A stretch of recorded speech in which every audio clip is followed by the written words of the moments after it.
Hi guys, this is Shovik Mitra. Welcome to my channel. This you are watching high tech review, and this is my pros and cons review of the Lenovo A6000. In this review, we're gonna say something pros we like from this device and we doesn't like in this device.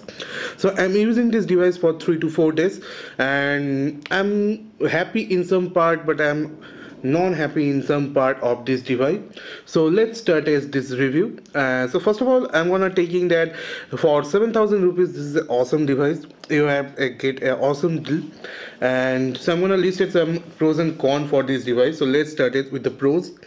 So first of all, first pros is the display. The display is amazing. The viewing angle is pretty good, and the color contrast and the saturation level of this display is pretty good, I would say.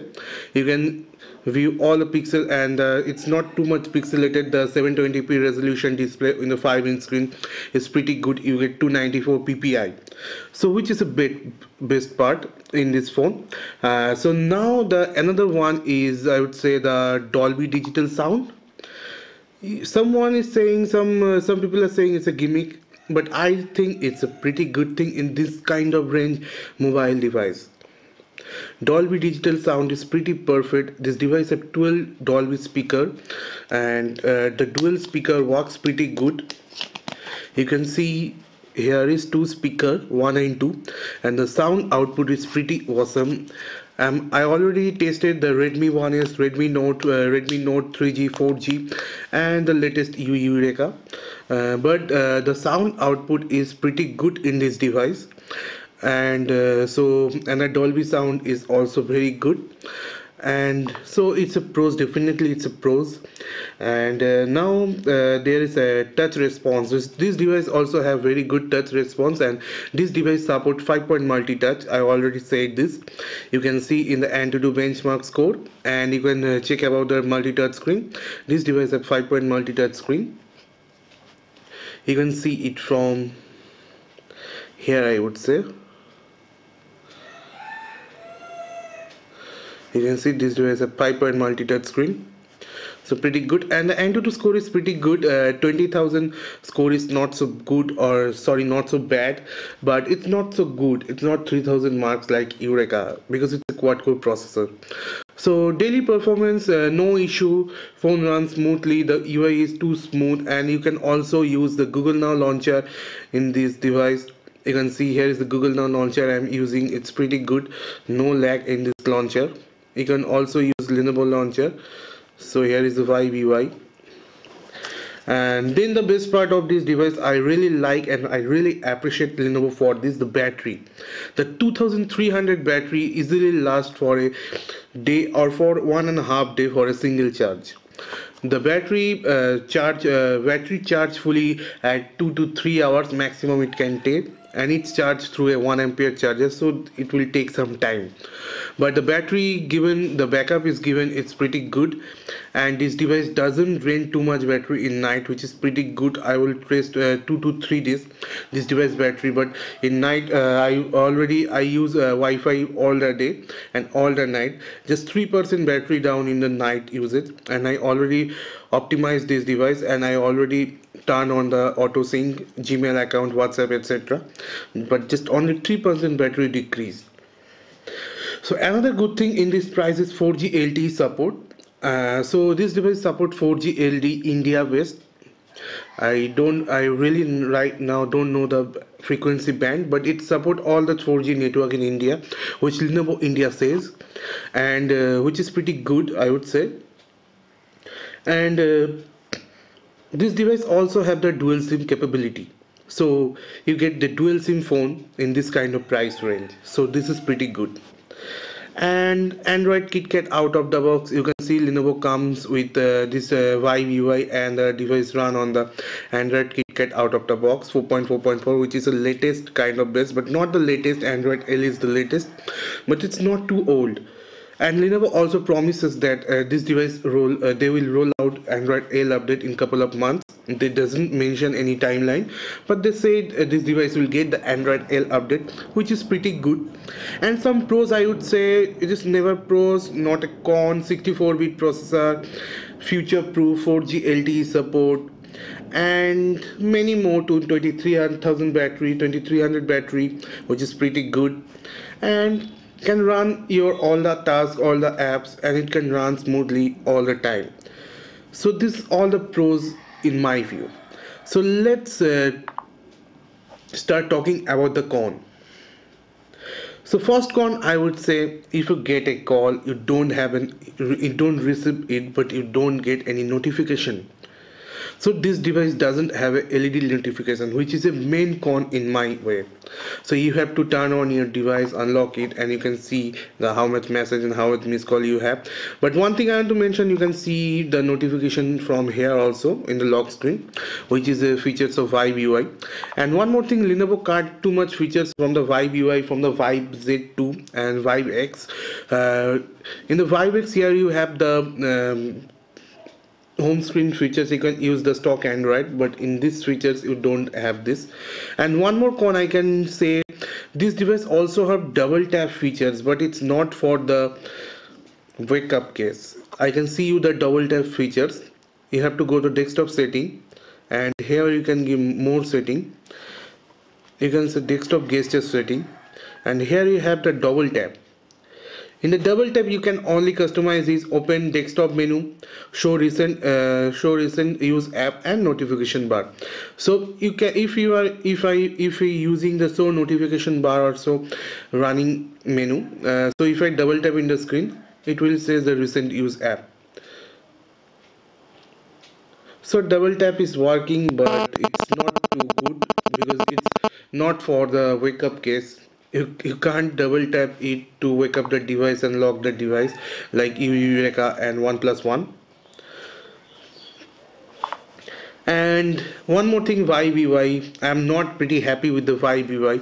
Although I can go back to the Google Launcher, it's just simple way. It support the Google Launcher in it's work perfectly Google Launcher. But the Vibe UI is little bit of like me UI, no apps drawer. It's not so good in my view. And Lenovo cut most of the features of Vibe UI from the Vibe X.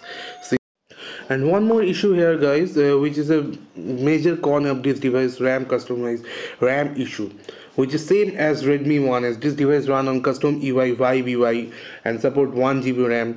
After kill all the tasks, you just have 382 MB of RAM. So some of the games will lag. Some of the game will lag. We can check our gaming review for this. We already try Asphalt 8 and the Subway Surfer and Modern Combat on this. So some of the game lag for this RAM issue.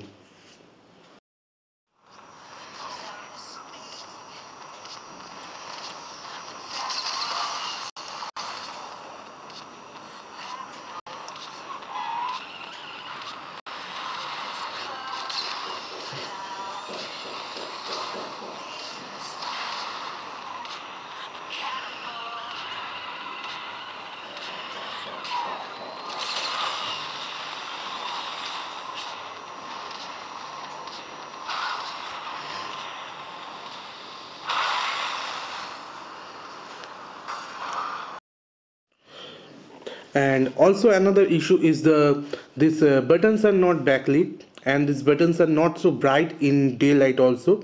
You can see the white level in the button is too dark, so I simply can't see this button in the daylight. So how can I see this button in the fully dark room? It's a pretty bad thing, guys. Redmi 1's button are glow in the light, but this Lenovo A6000 button is too dark. So this is a major con of this device. And another con is the camera.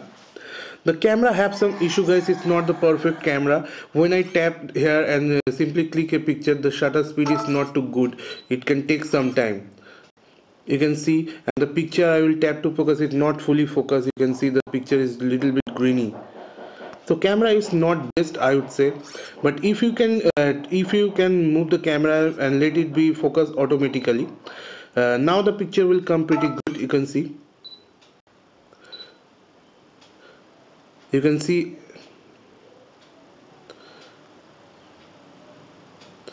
and here is the camera shutter button. You cannot go to the gallery. It will forcefully to force it, and it's not working perfectly every time. So now you can see the picture come out pretty good. you have to automatically focus the camera. You can't tap to focus in the camera. There is the option for tap to focus. When you tap to focus and click the picture will come grainy, and the picture will come with lot of noise. So this is a bad thing. This is a bad thing in my way. The camera is good, the output is good, but Lenovo has take some tweaks in the camera because their camera have some serious issue. And one more thing guys, this device can only record 720p. This device doesn't record a full HD video, which is pretty bad. Although the chipset support full HD video, it can run full HD video easily, but this device cannot record the full HD video. We also check the sunlight visibility test, and this device ran out perfectly. You can check the sunlight visibility test after this video. Uh, Hi guys, now we're checking the Lenovo A6000 sunlight visibility test. You can see the sunlight visibility of this device is pretty good. I can see it. So here it's the full sunlight area.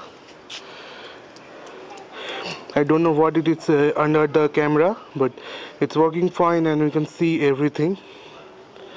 Every details is coming out. So guys, that was my thought for Lenovo A6000. The main issue is RAM issue, RAM optimization issue, memory optimization issue is same here with the Redmi 1S. And I already faced the music player forced to close when I'm listening song and doing WhatsApp or downloading some game from Google Play Store. The music is stuttering and it's automatically pause and automatically stop the app. The music player is forced to close. So this kind of issue will come with this device, but in 7,000 price bracket, a good display, a good battery, I can say a good camera, not a pretty bad camera. The front camera is pretty good, although the camera have some issue, but Lenovo can fix it pretty soon if they think. And the main con is the battery is pretty good touch response from a brand like Lenovo. You get this device. So I think Lenovo will come with a good service and warranty assured. They said Lenovo service and warranty assured in this device after the sticker. So in this price 7,000 rupees, I can say you can go and buy the Lenovo's A6000. But if you have the 9,000 budget and if you have the 21,000 budget, you can go with OnePlus One and the U Eureka also. And you can also check if you have 10,000 budget, you can also go Asus Zenfone 5 a 16 GB version, which is pretty good version, which is not the trimmed down version. The trimmed down version 1.2 gigahertz have some issue. You can go with but if your budget is fixed 7,000, you can go for Lenovo A6000 or you can go with Redmi 1S. Both these devices are pretty good. If your 4G is your compatibility, 4G is your first choice, then you can go with Lenovo A6000. This is Shobik Mitro saying you goodbye. Hope to see you in my next review.